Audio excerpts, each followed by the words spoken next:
We are Luca and Sara. For the past 3 years we have been living and traveling in our old truck camper, driving from Alaska to Argentina. When the pandemic kicked off, the lives of many travelers, vanlifers, overlanders changed. Good morning, beautiful people! Welcome back to our web series Overlanders Quarantales. This will be our last episode dedicated to fellow travelers, overlanders, vanlifers all over the world. We are the first YouTube couple accomplishing a 70,000 kilometers expedition from Dead Horse, Alaska, Arctic Ocean to the end of the world, Ushuaia, Argentina, with an old four-wheel drive Ford F-250 truck camper. On our way back north, we were stopped by the police and we were forced to spend 45 days quarantine confined to the police campground in Las Grutas, Patagonia, completely isolated. A lot of people were in our same situation, even worse. We were stuck in a country far from the airport with no possibility to fly back home because there were no flights available. So we decided to expose ourselves to media in Italy and in Argentina and to raise our voices. We started to feel unsafe. We were vulnerable because people knew where we were, and sometimes when you say the truth is uncomfortable, and probably people were not doing what they were supposed to do. We started receiving some threats, so we were scared. After fighting for 2 months, we finally managed to receive a permit to be able to drive from Las Grutas to Buenos Aires. There are more than 1,300 kilometers with several roadblocks on the way, so it was quite challenging, but we made it. And when we were in Buenos Aires, we were able to buy flight tickets back home with a kind of repatriation flight, really expensive. We spent almost $3,000 to be able to go back home, but we are really grateful to be here now in Italy. For everyone who is coming from abroad here in Italy, a 14 days quarantine is mandatory. So we will be here in our little house in the mountains, making a lot of projects inside, outside, in the garden. So we will have fun here. But now let's go back to the Overlanders Quarantales. Let's see what are the experiences of other travelers during this pandemic. Hi everybody, we are Eamon and Bec. And we are Canadian, and during the pandemic we were actually in our van in Morocco.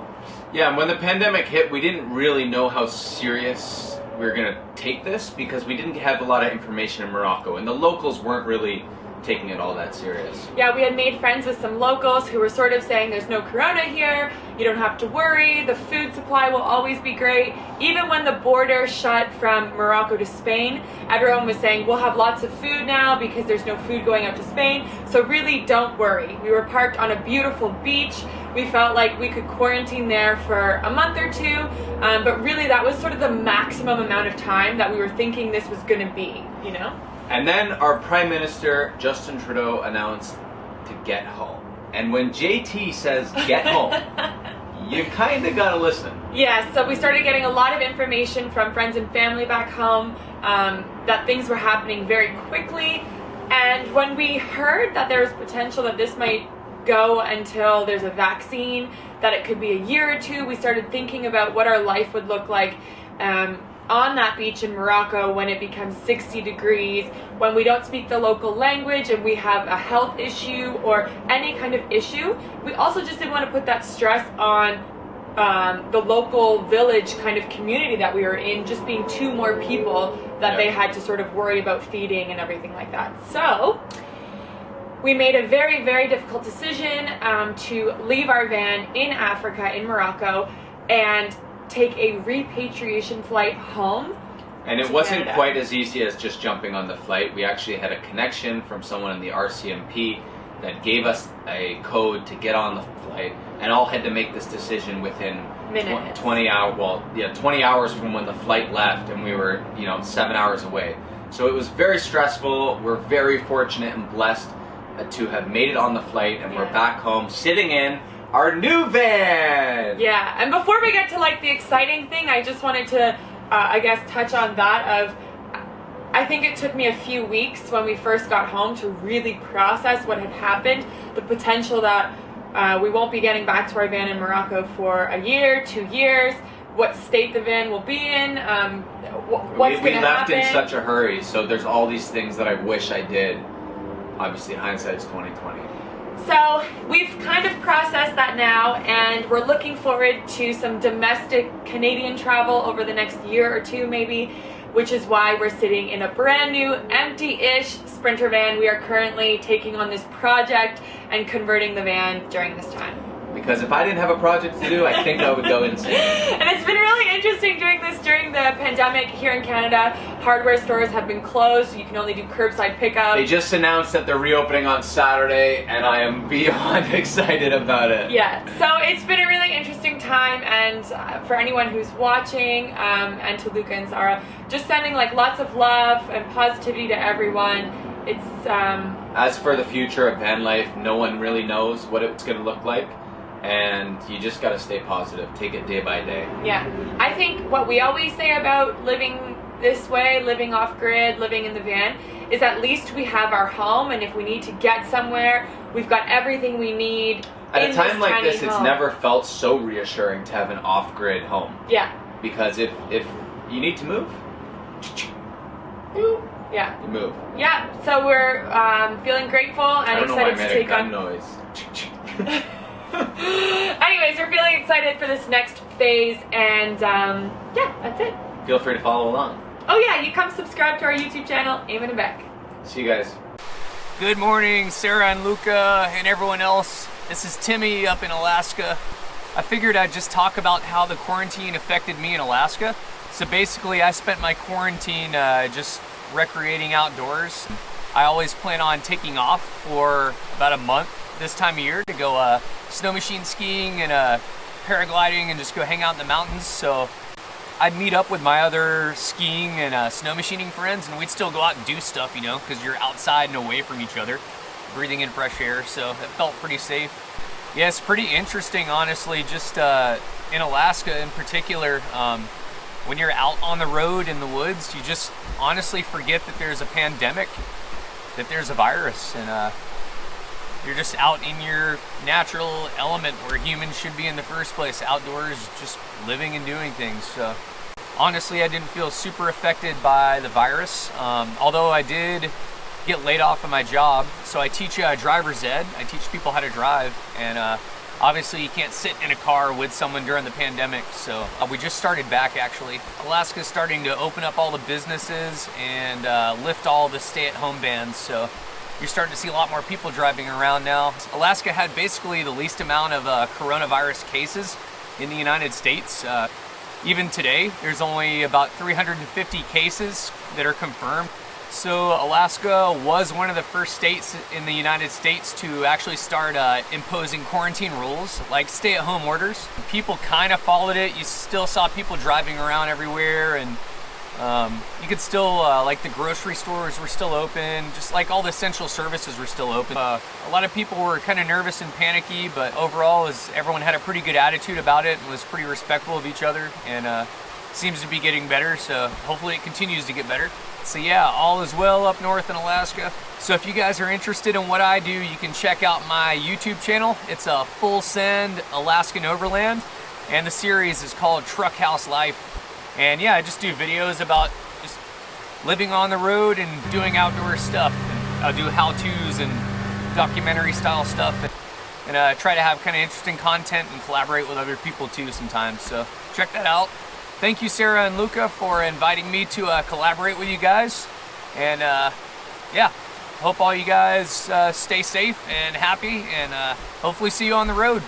Peace. Hi guys. Hi. I am Isabela. I'm Fabian. And together we are Living Give 4x4, and we travel the world with our 2 dogs and Frank the Tank, the truck behind us.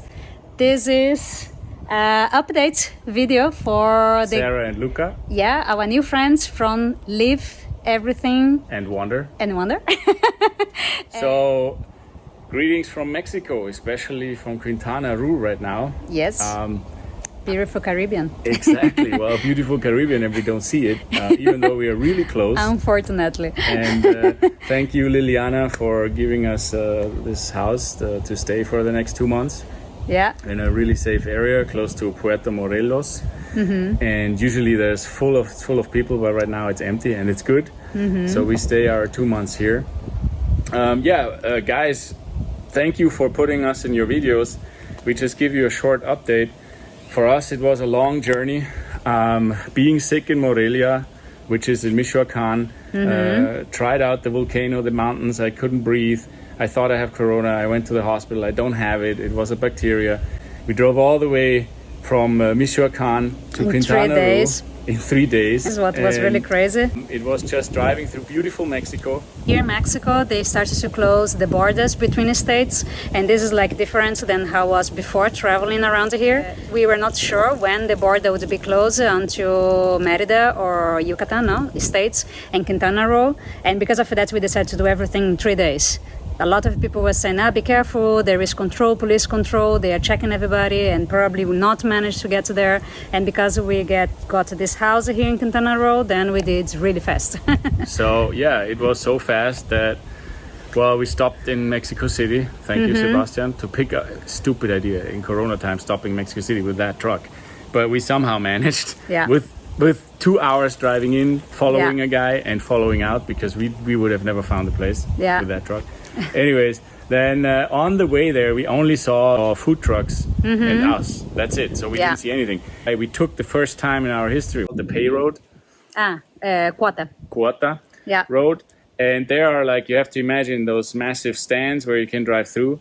And one of them, I think, it was not two, but one of them was even an official thing was closed, but it was open, and there were like a whole bunch of kids and people from the area. And you need to give them money to the kids. You need to give them money instead of the officials in order to pass. So we even did that, and it was lovely. I think they had a great time with us too. The times here are really different. We decided to have this house because we could not keep on traveling. A lot of places there is, like I said, police control, and we were not sure which area was the best to stay in case that things go really bad, if it would be food available, if it would be health hospitals available to go, or things like that. And because of that, and we end up here in Quintana Roo. But we can tell you, because I was yesterday back in the hospital for a checkup for the blood. Beautiful hospitals. Also Morelia, you can see that in another video of us on our YouTube channel. Morelia, perfect. It is not unsafe in Mexico. No, not at all. We are okay. That is for the update. Yes. And thank you guys for showing this on your channel. I hope all your followers maybe come over to us and our followers swap over to you. We will see about that. Exactly. And that's, it's great that this community sticks together, the overland community. True. And traveling is not bad, even in Corona times. See you when we see you. See you when we see you. Thank you. Hello guys, I am Ale, this is Duda. We are a couple from Brazil. And we have been traveling in our Sprinter van since the beginning of this year. We were in the beginning of our journey. Our plan is to travel from South America to North America. We plan to do this in 1.5 years, but just into 2 months in the road, we have been affected by the coronavirus. We started our journey in Brazil. We got here to Patagonia, and when we were about to explore the Perito Moreno Glacier here in El Calafate, where we are now, the first case of the virus was identified in the city of El Calafate, and everything went into full lockdown. We couldn't go out. The national parks were all closed. We were only authorized to go to supermarkets or to the pharmacy. It was just the beginning of our journey. We were starting to get used to the road, but then we had to be inside again against our will. Now we are in a hostel in El Calafate that are giving us the support. We can stay here. We parked here. We are using the facilities of the hostel, and now gradually things are starting to improve, considering there is no more cases suspected or confirmed of coronavirus in El Calafate right now. So we are allowed to walk in the city for 2 hours in a specific part of the town, and also gradually the shops are starting to open. So we're very optimistic that things are starting to improve in here and that we will be able to continue our journey. The situation is that since there are no new cases suspected or confirmed in the province where we are right now, we are expecting that things will start to get better and we will be able to drive at least inside Argentina. But we don't know in the future if we will be able to continue our whole plan to drive until North America, because we are talking about a lot of borders to cross, and border crossing will be a difficult situation in the future. At least that's what we think. But we are very optimistic. We think we can feel the situation only for us being able to go out and walk in the city and also drive. We could drive for a few shops during the day. This is getting our hopes high, and we hope that in the near future we will be able to get back on the road and drive. Stay safe, everybody. Yeah, see ya. Hey guys, thanks for having me on your video chat series about quarantine life and people living on the road. And yeah, it's been a weird time. When the quarantine first started, it's been about 4 or 5 weeks where I'm at currently. I was on a build contract out in Colorado actually, and I kind of started to hear word about this pandemic, started to hear word about shutdowns, so I wrapped that project up as quick as possible and kind of headed back to New York where my family's at, which I realize now has actually become one of the epicenters within the United States. So currently I'm still under lockdown where I'm at. I know that some people around the United States are starting to open up a little bit, but where I'm at, we're pretty much still in complete lockdown, and not much is really going on. The good news though is that I was already planning on building out a short school bus and moving out of the one that I'm currently in right now, and that build project was already scheduled in my plans. So I already had all my parts ordered, I already had all the supplies kind of at the build location, so kind of a quarantine business shutdown type situation isn't really affecting me too much because I already had pretty much every supply I needed for this point of the build. So I don't know, maybe if this goes on for quite a bit longer, I might run into some, walls or some issues, but for now I'm actually kind of just sticking to schedule. The only real sad thing about what's going on with the quarantine is that typically when I do builds or I'm working on projects, I like to have people with me, I like to have people around. Community always makes everything more fun, and unfortunately right now I'm not able to do that. Building mostly alone, except for I have my one friend Luke with me who's helped me on the build. And not that it's not fun to work with one other person, but I don't know. It's fun when other nomads can drive in town and stop by and see what's going on, spend a few days, and that's just really what makes builds special. And it's kind of sad right now that we can't just be inviting people over to join on in and join the campfires on Friday nights and stuff. So yeah, quarantine's definitely putting a damper on that part of it, but overall I really can't complain. My family's in good shape. I'm in a safe location, quarantining, trying to protect the community around me, and just waiting to kind of see where things end up and see where things go. I do hope that everyone out there who's watching this, that you guys are, doing okay, that you're dealing with quarantine and the pandemic well, and that your families are doing okay. I know that there's a lot of hurt and pain out there, especially from people that I know in my area, being in the New York City area, that I just hope that everyone, is working together through this time, and that we can just come together and eventually head back out on the road. I have a couple friends who are trying to get up to Alaska currently, and I know that the border's closed, so they're all trying to figure out if they're going to be able to go this year or not. And, it just kind of really throws up a lot of these schedules and things that we normally perceive as normal, and kind of gives us a different perspective on life. So I'm trying to take this time as the reflection time to kind of look through over the last few years of traveling, kind of forced stay in place right now. So just kind of trying to enjoy the people that are here, the builds that's currently going on, and not look at what things could be, but what things are, and trying to find the joy in every moment. So I hope you can do that as well. And once again, I just want to say thanks for having me on. It is crazy because in 2017 in August we met Micheal in Fairbanks, Alaska. We were almost ready to go up and drive the Dalton Highway to the Arctic Ocean, and we were just parking in a Walmart parking lot. And we met him, we interviewed him, we made a short tour of his bus. You can see here on this card, you can see the video. Was the first traveler on a school bus converted that we met on the road, and was amazing to talk with him. Thank you for your videos, thank you for sharing your experience. It's so precious to hear other stories during this time. If you like the video, please give us a thumbs up. And please consider to subscribe to our YouTube channel if you haven't done already, and to all the other YouTube channels you have seen in this video. We love you guys, we appreciate you. Thank you so much for coming along with us. See you on the next one. Remember, life is beautiful. La vita è bella. Ciao. We're in this together now. Yeah, we're in this together now.